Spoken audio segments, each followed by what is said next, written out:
Hey mommies, how are you? Lately I've been getting a lot of questions and comments and things like that about different types of breastfeeding things and breastfeeding topics. So I just wanted to bring about the milk bank one because it's something that I get asked a lot, like how did I build my own milk bank? Do I have any tips? Or any experiences from any friends and things like that. So I just wanted to do a really quick Facebook Live about that. And it's really simple. I mean, building a milk bank is not easy because it takes a lot of dedication and a lot of time. But a lot of women obviously start their milk bank super early because they're preparing for when they have to go back to work, or there's various different reasons for moms trying to build a milk bank. It's kind of personal to each and every one of us. But it does take a lot of time. So the sooner you start preparing, the better. And also remember, at the beginning when your baby is just born and he's like a newborn, he has more nap times and things like that. So you have more time to start building your milk bank. Once they get a little bit older, like Isaac, he's reaching a 6-month mark. He's very active. He doesn't take as many naps. He's teething, so he requires a lot of my attention. So the sooner you do it, the better it is. And the way to start is really, a lot of people ask, should I be using the pump after I feed or before I feed, or like how do I do it? So the best thing to do is obviously remember, baby is the priority right now, so he needs to have a full feed. That's really important. Otherwise he's going to be going hungry really soon. So the most important thing is make sure that you feed your baby first and then use the pump. And that's actually going to help you, because what you're going to be doing there is you're going to be finishing to draining the breasts. So that's going to signal to your body, okay, there's more demand here, so we need to supply more. So it's going to help you increase your milk supply too, so that you're able to pump more. So that's really good news. And then the other thing is make sure that you are not doing like huge, really long pumping sessions. That's not really necessary. If you do, like after you have a feed, maybe like a 10-minute or 15-minute pumping session. Some people I know that pump like for 25 minutes, half an hour. That's a long time for pumping. So once you see that there's no more sprays of milk coming out, then that's really, you're pretty much done there with the pump. What you can do is, once you finish with that pump, you can keep on doing the breast compression and breast massage, and then you can try and hand express. And what that usually does, it gets a little bit more out. So that'll make a difference. Maybe it'll give you like an extra half ounce or something like that. So that's really something that you can try to help you, obviously, because you want to get the more or the best output possible.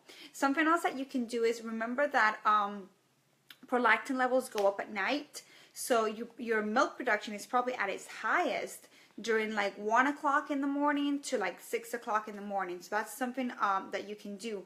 You can set an alarm. I know it's a little bit of a hassle. I've had to do it, but set an alarm on your clock. Probably your baby, is going to be sleeping during those periods at night, hopefully. So you can maybe get up for a quick pumping session, just like 10 minutes max, 15 minutes max, okay? So you can do that too. Another thing that you can do is, if you know that your baby sleeps like in the morning, or maybe sleeps to like 8 a.m. in the morning or something like that, then the first milk that you get is the one that you pump. So as soon as you get up, or set your alarm up really early, like for 6 o'clock in the morning, and that you pump. You come out, that's going to be a big one, so that's going to be awesome. And then wait, you probably maybe that kind of expect that your baby wakes up within like half an hour, 45 minutes after that, and then your body will have replenished, so you can have a full feed for your baby too. So those are little things that you can do there when you're thinking. Hey, I'm back. I'm not sure what happened. I kind of lost the connection there, but I'm back. So just finishing off on there. Take advantage of those napping periods during the day too. When your baby naps, it's a really good time for you to be able to pump. So definitely take advantage of that. And if you're struggling a little bit with like your milk supply or anything like that, you can always obviously contact an IBCLC. That's something that will help you. And then other things that you can do is make sure that you're eating the right type of food. I do firmly believe in like galacticos, and that they do help to increase your milk supply. So that's something else that you can do. And then the more you pump over the a few days, you'll start to see that your milk supply will go up, because obviously you are signaling to your body that you need more milk. So that demand is going to create more supply. So that's a really good tip also to help you increase your milk supply. And you should be pumping, like, to be able to start saving enough milk, especially if you're going to go back to work or something like that. You should be able to maybe pump output like around maybe 10 ounces a day, 12 ounces a day, and that'll help you like create a healthy stash. But you really need to think about what your time is, how much time you have for pumping and for taking care of your baby. Remember, your baby comes first, and you can slowly build your milk supply to what you need, but make sure that baby's getting, you know, the milk that they need, because otherwise your baby's going to be hungry, he's going to be crying, and obviously they're going to be wanting their milk too. So take it easy. It's a long process. Something else that you can do that really helps out is make sure that you have enough spare parts of like flanges and bottles and things like that, because otherwise you're going to find yourself that you're going to be washing all the time. So if you save all your washing for the end of the day, it'll just make life a lot easier. So maybe ask any of your friends if they can, you know, if you can borrow some of their spare parts, and then you can return them and stuff once you're done, because you're not going to be needing them.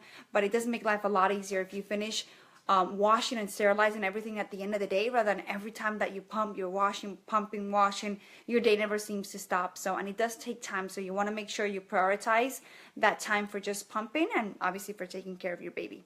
And if you have any questions, let me know. I would love to, it's just a lot easier sometimes to do a Facebook Live to answer your questions, because there's a lot of moms out there too that have the same questions. So definitely let me know. If you have any comments or any pictures of your milk stashes, your milk banks, please send them. It was something that I was so proud of with my first baby. I would take pictures of all my supply. I was so proud of everything that I was able to save for him when I went back to work. So send us some of your stashes pictures. I have seen some amazing moms that totally fill out their whole freezers. So that's awesome. Bye, mommies.